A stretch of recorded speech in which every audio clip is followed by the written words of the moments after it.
जय हिंद दोस्तों। इस वीडियो में हम लोग देखेंगे कि मैथ का जो कैलकुलेशन है उसको कैसे आसान किया जाए और कैसे उसको फास्ट यानी कि जल्द से जल्द उसको सॉल्व किया जाए। यानी कि कैलकुलेशन कैसे फास्ट किया जाए, क्योंकि कैलकुलेशन फास्ट होगा तो सिलेक्शन फास्ट होगा, यानी कि समय बचेगा, सीधी बात। तो यह वीडियो कॉम्पिटिटिव एग्जाम के जो मैथ है उसके लिए, जैसे एसएससी हो गया, रेलवे हो गया, एलपी हो गया, एनटीपीसी हो गया, ग्रुप डी हो गया, स्टेट एग्जाम हो गया, तो जो इसके मैथ हैं उसके लिए क्या किया जाएगा कि देखा जाएगा कि कैसे एग्ज़ाम में क्वेश्चन को जल्द से जल्द सॉल्व किया जाए। तो कॉम्पिटिटिव एग्ज़ाम के लिए मैथ का जो स्ट्रैटेजी है, पॉइंट कुछ हैं, कुछ टिप्स हैं, उसको ध्यान में रख के ताकि जो मैथ का क्वेश्चन है उसको जल्द से जल्द सॉल्व किया जाए और समय को एग्ज़ाम में जो है समय बचाया जा सके ताकि अदर सब्जेक्ट पे समय दिया जा सके। तो चलिए इसमें हम लोग देखेंगे कि फास्ट कैलकुलेशन कैसे होगा, बेटर एक्यूरेसी कैसे आएगी, सेव टाइम यानी कि समय कैसे बचेगा, इस पे हम लोग फोकस करेंगे। चलिए तो शुरू करते हैं पॉइंट वाइज। देखिए सबसे पहले हम लोग क्या करेंगे, पहला पॉइंट है कि पहाड़ा याद करें, यानी कि जो टेबल है, शर्म की बात नहीं है, बहुत लोगों को टेबल याद तो है, जैसे 1 से 15 तक, 20 तक तो याद किए थे लेकिन भूल गए हैं, ठीक, 20 तक, जैसे 16 का हो गया, 17 का हो गया, कुछ तक तो याद है, मानिए 17 का पढ़ा, 5 तक पढ़ते जा रहे हैं, फिर 5 के बाद 6, 7 ऐसे कि 17 पचे 85, फिर 17 छके भूल गए। तो ऐसे तो टिप्स पे एकदम होनी चाहिए, इसको याद करना पड़ेगा 1 से 30 तक। अच्छा 30 तक नहीं होता है तो मस्ट यानी कि सबसे ज़रूरी कितना है, 1 से 20 तक। 1 से 20 का मतलब 1 से 10 तक सबको याद है, 11 का भी याद है, 12 का याद है, मान के चले कि 15 से 20 तक कंप्लीट एकदम, जहाँ से जैसे भी आए तुरंत याद आना होना चाहिए। उसके बाद 30 तक नहीं होता है तो उसमें जैसे 23 का, 25 का, 27 का, ऐसे क्या करते हैं कि इन सब का पहाड़ा ज़रूरी हो जाता है। 22 का याद हो जाता है, 21 का याद हो जाता है, तो 23 का याद हो जाएगा, तो बस लास्ट के क्या बनते हैं 26, 27, 28 ऐसे करके बच जाते हैं। तो पहाड़ा याद करें। फिर दूसरे नंबर पे है स्क्वायर याद करें। स्क्वायर क्या है, 1 से 50 तक, इससे कम स्क्वायर का कोई मतलब नहीं है याद करने का, क्योंकि आजकल के एग्ज़ाम में 42 का आप देखेंगे तो 48 का मैक्सिमम इन सब का स्क्वायर दे रहा है, स्क्वायर दे रहा है, स्क्वायर रूट निकालने के लिए दे रहा है। तो जब पता रहेगा तभी निकाल पाएंगे। चलिए आगे देख लेते हैं। आगे की बात करें तो तीसरे नंबर पे है क्यूब याद करें, यानी कि जो तीसरा पॉइंट है तो इसमें क्या है क्यूब, कितना 1 से 30 तक, 1 से 30 तक का क्यूब यानी कि घन, घन याद करें, जैसे कि 9 गुणते 9 गुणते 9 यानी कि 9 का क्यूब। तो ऐसे 30 तक याद करना पड़ेगा, ज़रूरी है। 30 तक नहीं होता तो सबसे पहले 1 से 20 तक तो याद ज़रूर कर लें, ठीक। अगला है आपका चौथा पॉइंट, फ्रैक्शन से परसेंटेज याद कर लें। फ्रैक्शन से परसेंटेज का मतलब क्या है, कुछ वैल्यू जैसे 50%, अब इसको दे देगा कि किसी संख्या का 50% निकालिए, ठीक। तो अब आप क्या करेंगे 50% निकालने के लिए यक्स गुणते 50/100 करेंगे, फिर ऐसे करके कटम पिटिंग करेंगे, ठीक। तो अब अगर फ्रैक्शन याद रहेगा तो यक्स का 50% कहेगा, यक्स का 50%, तो आप समझ जाएंगे कि इसका आधा करना है कि यक्स गुणते 1/2 यानी 2 से भाग देना है, तुरंत किसी भी वैल्यू का मान आप निकाल लेंगे। तो सीधी बात है कि परसेंटेज का फ्रैक्शन करना और फ्रैक्शन का क्या करना, परसेंटेज में बदलना, ये है, ठीक। इसको ध्यान रखेंगे। तो फ्रैक्शन से क्या करना, परसेंटेज, जैसे 1/2 कहीं दे दिया तो इसका मतलब क्या हो गया, आधा यानी 50%, 1/3 दे दिया तो 33.33%, ये याद होना चाहिए। तो कुछ इम्पोर्टेंट हमने इसमें फ्रैक्शन दिए हुए हैं, ठीक। तो देख लीजिए क्या है, 1/2, 1/2 किसका है 50%, 1/3 33 सही, या 33 से 1/3 कह लीजिए, या 33.33, इसका एक और वैल्यू होता है 33 सही 1/3%, ये भी याद रख लीजिए, ठीक। आगे 2/3 इसी का डबल कर देंगे तो 66.67% आ जाएगा। वहीं पे 1/4 कहेगा, 1/4 तो ये कितना हो जाएगा 25%, 1/4। चलिए आगे दे लेते हैं, आगे भी और वैल्यूज हैं, जैसे 3/4 तो ये क्या है 75%, जहाँ भी 75% लिखेगा 3/4 या फ्रैक्शन में दे दे कि 3/4, तो समझ जाइए कि किसी भी संख्या का जैसे मानिए कि x का 3/4 निकालिए, तो इसका क्या निकालना है, x का 75%, बस ये चीज़ है, तो इसको याद कर लीजिए। फिर 1/5, 1/5 क्या है 20%, 2/5 40%, 3/5 60%। देखिए इसका ये क्या है, इसका डबल, इसका ये डबल, ठीक। डबल का मतलब इसका ट्रिपल हो जाएगा, इसका क्या हो जाएगा ट्रिपल, यानी कि 20 दूनी 40, 20 3 60। इसमें देखिए इसको कैसे निकालते हैं, मानिए कि इसका डबल करना है 1/5, डबल करेंगे तो क्या होगा, 2 ऊपर गुणा होगा तो इधर भी 2 का गुणा हो जाएगा, तो ये 2/5 आ जाएगा, और इधर गुणा करेंगे इस साइड भी, तो 40 में 20 में करेंगे तो 40 का 40% आ जाएगा, 20 में 2 का गुणा करेंगे तो 40% आ जाएगा, बस ये चीज़ है। ऐसे इसका वैल्यू भी निकल जाती है।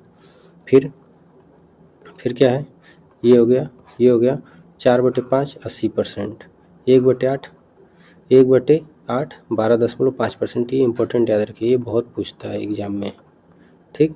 जब आप CI और SI में जाएंगे तो इसका ज़्यादा वैल्यू पूछता है, इसका ज़रूरत लगता है।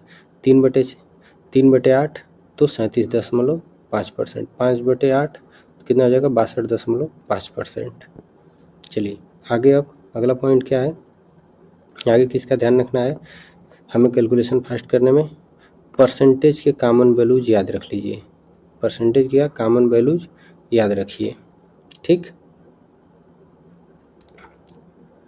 जैसे 10% दिया है तो कि इसका मतलब क्या हो गया 10%, 10% अगर कहीं भी दिया है कि मान लीजिए कि 100 का 10% निकालिए, 10% इसका निकालिए, तो ये कॉमन वैल्यूज का मतलब क्या है कि कितने से इसमें भाग देंगे। 10% कैसे निकलेगा, तो बस कुछ मत करिए, 100 में क्या करिए 10 का भाग दे दीजिए, यही यहाँ पे इस वैल्यू को निकाल के दे दिए कितने से भाग देना। जैसे 20% कहेगा तो कुछ मत, उसको 5 से भाग दे दीजिए, उसका 20% निकल जाएगा। मान लीजिए कि 100 का कह रहा है 20%, तो कुछ मत करिए, इसका 5 से भाग दे दीजिए, इसका 20% आ जाएगा तो कितना आएगा 20 आएगा, 20 बचे 100।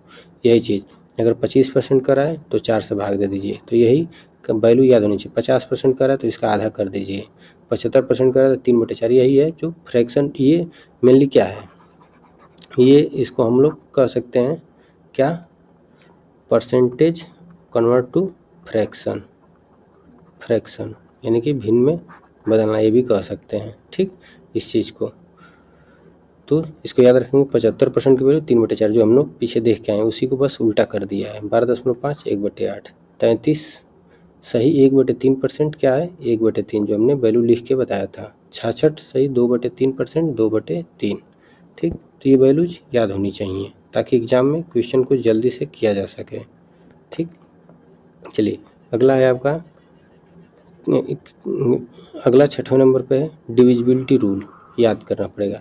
सबसे ज़रूरी है डिविजिबिलिटी रूल, क्योंकि क्वेश्चन को करने में बहुत आसानी हो जाती है। जैसे LCM SCF में हो गया, जो क्वेश्चन दे देता है डिविजिबिलिटी रूल से, जैसे कोई क्वेश्चन दे दिया 2 4 6 8 ए 9 0 2, अब ये पूछेगा कि 11 से डिविजिबिलिटी इसका 11 से को विभाज्य करना, तो ए की वैल्यू क्या रहेगी। तो जब तक पता नहीं रहेगा तब तक आप नहीं निकाल पाएंगे डिविजिबिलिटी रूल। या कोई संख्या दे देगा, पूछेगा कि कौन सी से, जैसे 4 ऑप्शन देता है एग्जाम में, मान लीजिए कि 4 ऑप्शन ABC दे दिया, इसमें कहेगा इनमें से कौन 3 से विभाज्य है, तो आप कैसे निकालेंगे। जब तक डिविजिबिलिटी रूल नहीं पता होगा तब तक आप नहीं निकाल पाएंगे।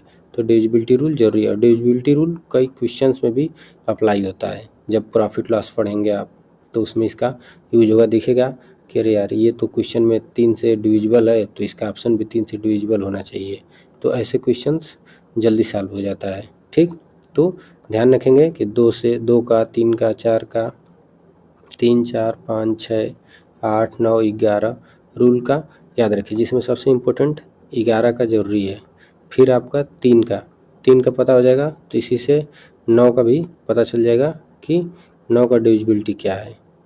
फिर 4 का याद रखना पड़ता है, 2 का, ये सब डिविजिबिलिटी पता होनी चाहिए, पूरी तरह से याद होनी चाहिए। डिविजिबिलिटी का हम एक 9 होगा तो अलग से क्लास ले लेंगे कि कैसे इसका चेक किया जाता है और कैसे डिविजिबिलिटी लगाई जाती है। चलिए अगला पॉइंट है क्या चीज़, डेसिमल। डेसिमल से फ्रैक्शन कन्वर्जन, यानी कि कोई डेसिमल, यानी कि कोई, जैसे मान लीजिए कि 2 10 1 मिनट, डेसिमल का मतलब समझ रहे हैं ना, डेसिमल का मतलब होता है दशमलव, दशमलव, दशमलव का वैल्यू, फ्रैक्शन कन्वर्जन मतलब भिन्न में बदलना, भिन्न में बदलना। ठीक, जैसे दे दिया 0.10, तो अब इसको क्या करिए, बदलिए, तो क्या हो जाएगा, अगर इसमें करेंगे तो 1/10, ऐसे इसको भिन्न में बदलने के लिए देगा। ठीक, तो इसको पता होना चाहिए कि डेसिमल को फ्रैक्शन में बदलना और फ्रैक्शन को डेसिमल में बदलना। इसका प्रैक्टिस करिए, इस पर काम करिए, ये बहुत ज़रूरी हो जाता है। ठीक, अरे यार क्या लिख दिए।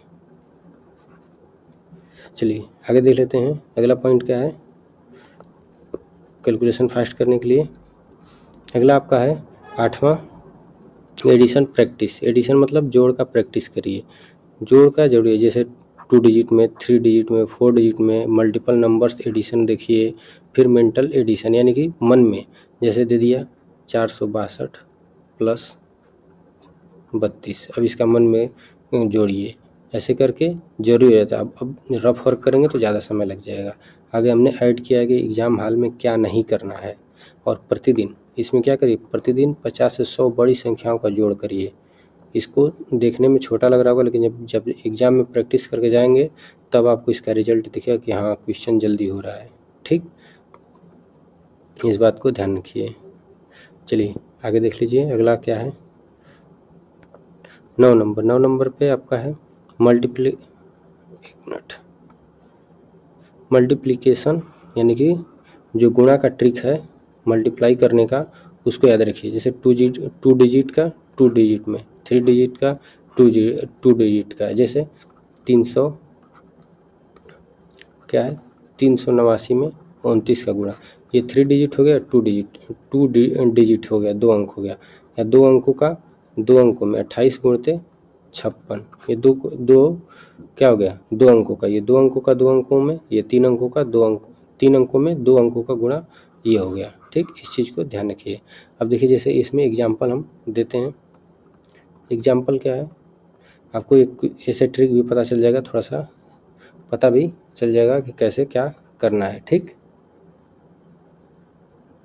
देखिए जैसे हम एग्जाम्पल में क्या करना है, 24 में गुणा करना है किसका, 25 में।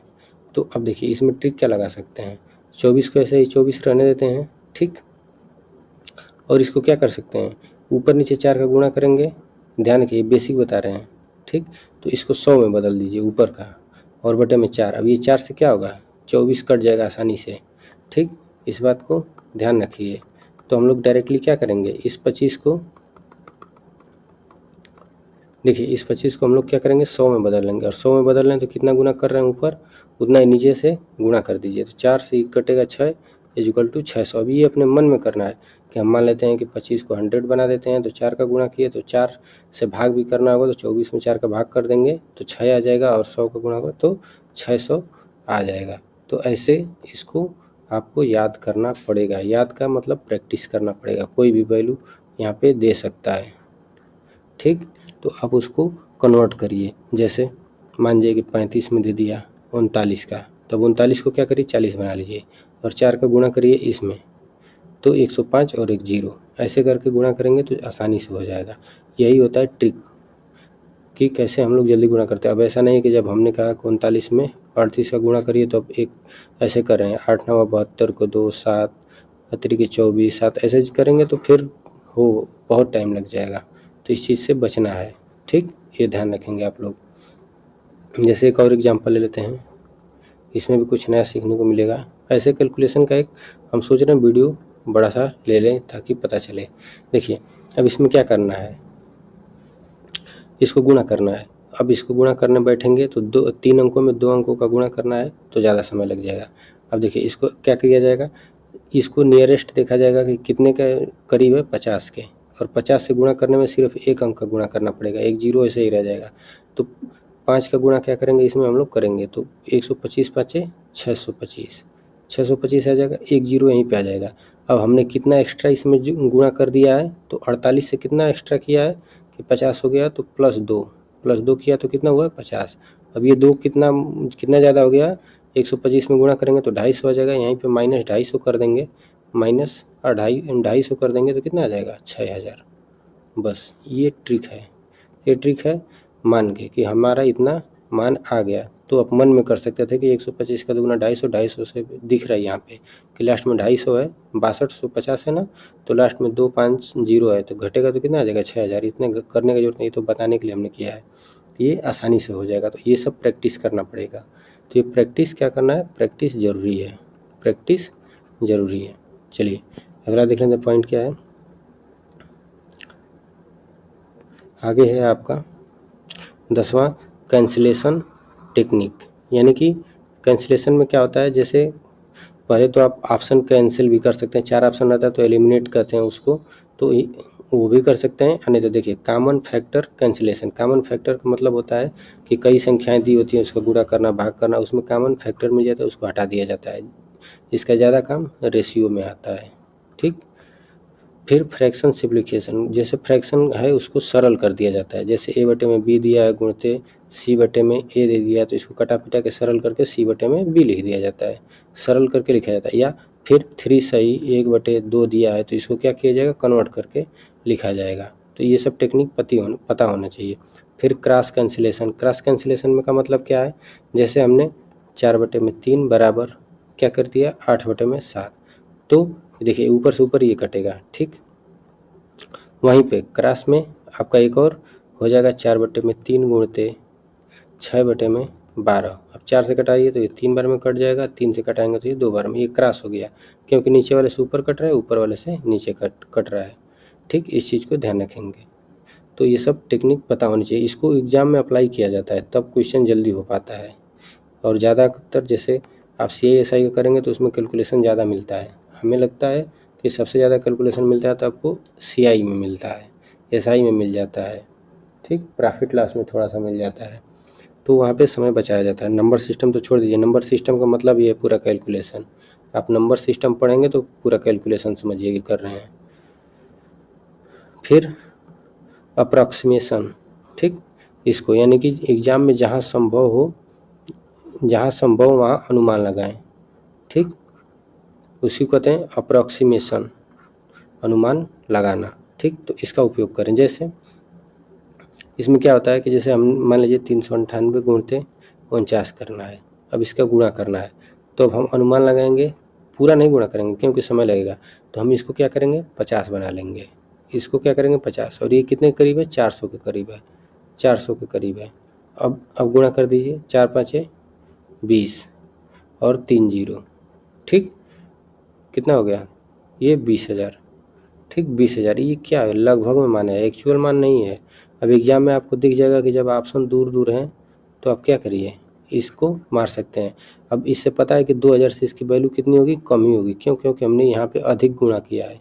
ध्यान रखेंगे, यहाँ पे हमने क्या किया, वैल्यू अधिक गुणा किया है, तो जो भी आंसर आएगा इससे कम आएगा। अनुमान यही है कि इससे यहाँ तक जाएगा, इससे कम इसकी वैल्यू आएगी रियल में।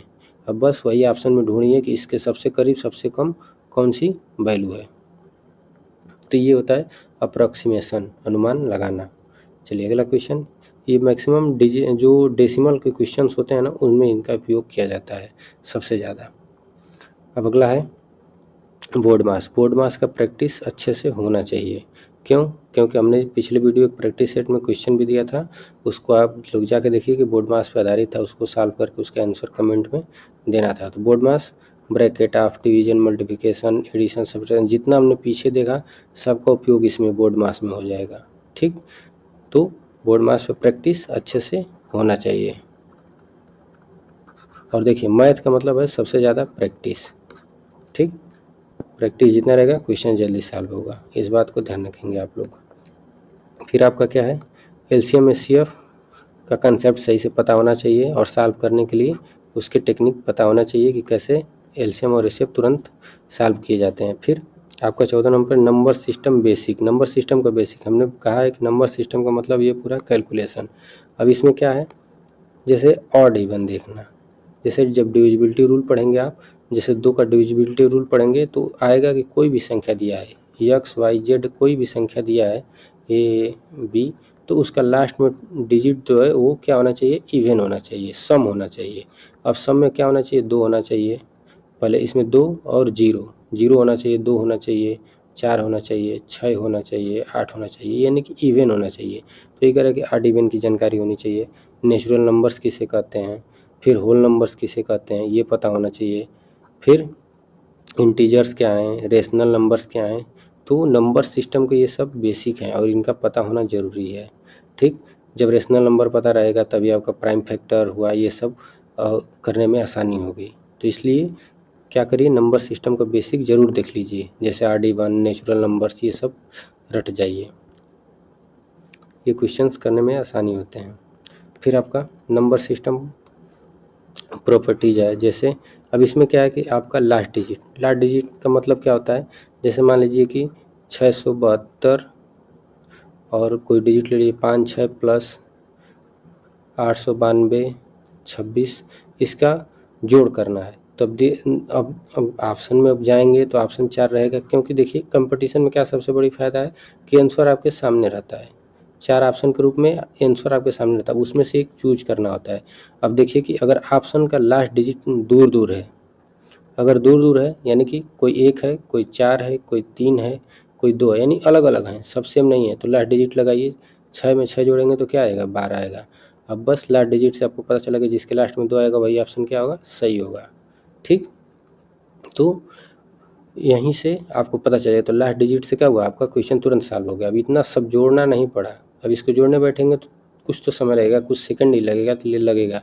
अब यहीं से क्या, बस ये लास्ट में देखे इतना हुआ, ऑप्शन देखे, टिक किए, क्योंकि आंसर दिया हुआ है और यही आएगा। तो इस चीज़ को ध्यान रखेंगे। फिर मेंटल कैलकुलेशन करें। मेंटल का मतलब क्या है, दिमाग में कैलकुलेशन करना। अब जैसे यही क्वेश्चन है, अगर दिख गया होता तो आप कुछ मत करिए, ऑप्शन देखिए, दिमाग में इसको दे रखिए कि लास्ट में 6 है, लास्ट में 6 जुड़ेगा तो 12 आएगा, लास्ट में 2 आएगा। अब ऑप्शन में 2 ढूंढिए कि 2 कौन सा है, तो ये क्या होगा, दिमाग में करना, मेंटल कैलकुलेशन, इसको दिमागी कैलकुलेशन कहा जाता है। तो ये करने में इस पे फोकस करिए, पहले रफ वर्क करिए, अभी घर पे 10 दिन 5 दिन जितना भी करना है करिए। जब लगे कि नहीं हमें तैयार हो गया तो अब उसको सोचिए दिमाग में, जैसे कोई नंबर सोच लीजिए कि हम 17 में 35 का गुणा कर रहे हैं, तो उसको दिमाग में करिए, तो उसको मेंटल कैलकुलेशन कहते हैं। ठीक, आत्मचिंतन भी उसको कहिए, सबसे बढ़िया रहेगा। देखिए फिर आगे क्या है, डेली कैलकुलेशन ड्रिल करिए। ड्रिल का मतलब क्या होता है, डेली कैलकुलेशन ड्रिल का मतलब 30 से 45 मिनट क्या करिए, ड्रिल का मतलब हो गया कि कुछ क्वेश्चंस लिख लीजिए और उसको सॉल्व करिए। ठीक, प्रैक्टिस करिए। ड्रिल का मतलब ये होता है कि किसी चीज़ को प्रैक्टिस करना, जैसे होता है ना कि मॉक ड्रिल चल रहा है शहर में पुलिस वालों का, तो ड्रिल का मतलब क्या, एक प्रकार से अभ्यास होता है, तो उसको डेली करिए। कम से कम 30 मिनट तो समय दीजिए कैलकुलेशन को, अगर मैथ आपका शुरुआती वीक है और चाहते हैं कि अच्छा कुछ हो जाए तो। अब देखिए आपका स्टॉप वॉच प्रैक्टिस करिए, स्टॉप वॉच टाइम लगा के करिए, ऐसा नहीं कि कोई भी टाइम चल रहा है बैठो तो 2 घंटे बस एक ही क्वेश्चन, मतलब एक ही टॉपिक पे 2 घंटे दिए, कोई मतलब नहीं है। तो स्टॉप वॉच लगाइए, समय के बाध्यता के साथ दीजिए, क्योंकि एग्ज़ाम में लिमिट समय होता है और जब आप समय के अनुसार चलेंगे तभी एग्ज़ाम में अच्छा स्कोर हो पाएगा मैथ में।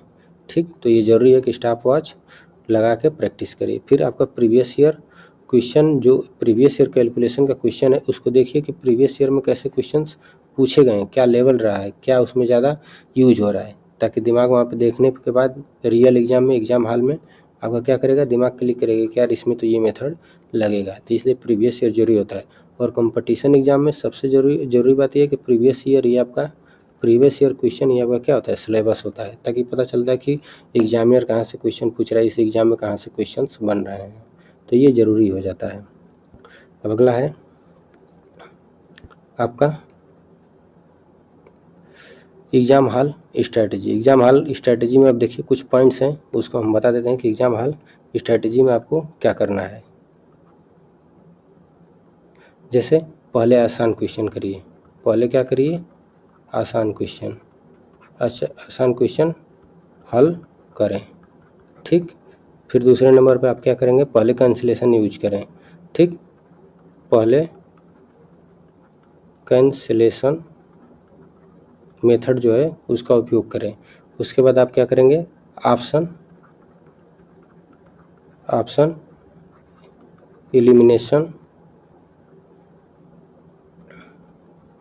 एलिमिनेशन मेथड उपयोग करेंगे।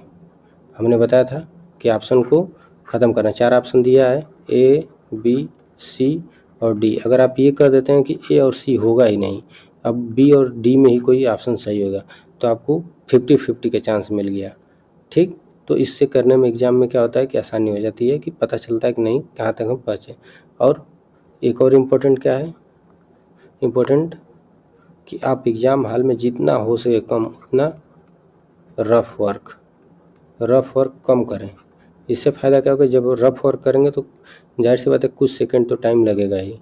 तो अगर आप अच्छा प्रैक्टिस करते हैं, मेंटल कैलकुलेशन हो गया और सब जितने भी हमने पीछे बताया उस पे, तो आपका रफ़ वर्क करने का समय बच जाएगा। तो रफ़ वर्क कम करें, ये सबसे ज़रूरी है, ये विशेष ध्यान देने वाली चीज़ है। ठीक, एग्ज़ाम तो बहुत हो जाएंगे, पता चला कि 20 क्वेश्चन आए और 30 मिनट में 5 ही 10 ही 15 क्वेश्चन करें तो कोई मतलब नहीं है। फिर मेंटल कैलकुलेशन करें, इसको हमने बताया था पीछे भी कि ये ज़रूरी है, मेंटल कैलकुलेशन ये ज़रूरी है, इसको ज़रूर करें। ठीक, और डेली अगला पॉइंट है कि आप ये सब इसको ध्यान रखिएगा, एग्ज़ाम हॉल में क्या क्या करना है क्या नहीं करना है। सबसे ज़रूरी रफ वर्क कम करना है, ऑप्शन एनिमेशन यूज करना है, फिर मेंटल कैलकुलेशन करना है। अच्छा, अब डेली रिवीजन करना है, जैसे टेबल का, स्क्वायर का, क्यूब का, फ्रैक्शन का, परसेंटेज वैल्यू का, ये सब का रिवीजन करना है। ठीक, फिर आपका वीकली टेस्ट देना है। वीकली टेस्ट कैसा है, जैसे आप क्वेश्चन कलेक्ट कर लीजिए, उसको एक एग्ज़ाम के पैटर्न के रूप में मान लीजिए कि 30 मिनट में 50 क्वेश्चन करिए, ये वीकली करिए। अच्छा, बहुत से कैलकुलेशन के लिए आपको पीडीएफ में ऑनलाइन मिल जाएंगे, चाहे ऑनलाइन क्वेश्चन, अब तो एआई का ज़माना है, एआई से क्वेश्चन भी बना सकते हैं, उसको सॉल्व कर सकते हैं। ठीक, तो ये भी कर सकते हैं, तो यहाँ से भी आप ये कर सकते हैं। तो ये था एग्ज़ाम में क्वेश्चन को कैसे टैकल किया जाए, कम समय में सॉल्व किया जाए, कैलकुलेशन कैसे आसान किया जाए, एक्यूरेसी कैसे हाई रहे, तो इसको बताया गया है। तो इतना अगर फॉलो कर लेते हैं तो मैं पक्का कह सकता हूँ कि आपका 20 से 25 दिन में आपका कैलकुलेशन में इम्प्रूवमेंट आपको दिखेगा, अगर आप मन से प्रैक्टिस करते हैं तब। एग्ज़ाम में क्वेश्चन करने के लिए आपको दिखेगा कि नहीं एग्ज़ाम में क्वेश्चन समय से तेज़ हो रहा है, वो चाहे सीआई का हो, एसआई का हो, परसेंटेज हो, ठीक, प्रॉफिट लॉस हो, कुछ भी हो, तो वहाँ पे ज़रूर होगा। और हम भी जब वीडियो प्रैक्टिस कराते हैं तो उसमें इन सब का यूज करते हैं, लेकिन मैं अभी बेसिक से बता रहा हूँ। मैं वैसे नहीं बस एलिमिनेट कर रहा हूँ, ख़त्म कर दूँ ताकि आपको समझ में ही ना आए। मैं सोचता हूँ कि बेसिक से एडवांस की तरफ चला जाए, मेथड 1 मेथड 2 भी बताया जाए कि एग्ज़ाम में यूज करना मेथड 2, लेकिन जानते रहिए मेथड 1, क्योंकि इससे निकलता है मेथड 2। मेथड 1 यानी बेसिक से एडवांस निकलता है, जब बेसिक पता रहेगा तभी आप एडवांस कर पाएंगे, तो इस चीज़ को ध्यान रखें।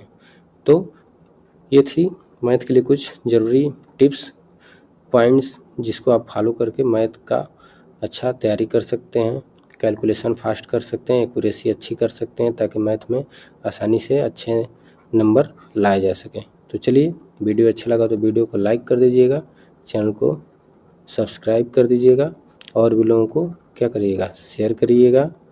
ठीक, और लाइक तो ज़रूर कर दीजिएगा, अगर नए होंगे तो सब्सक्राइब भी करिएगा।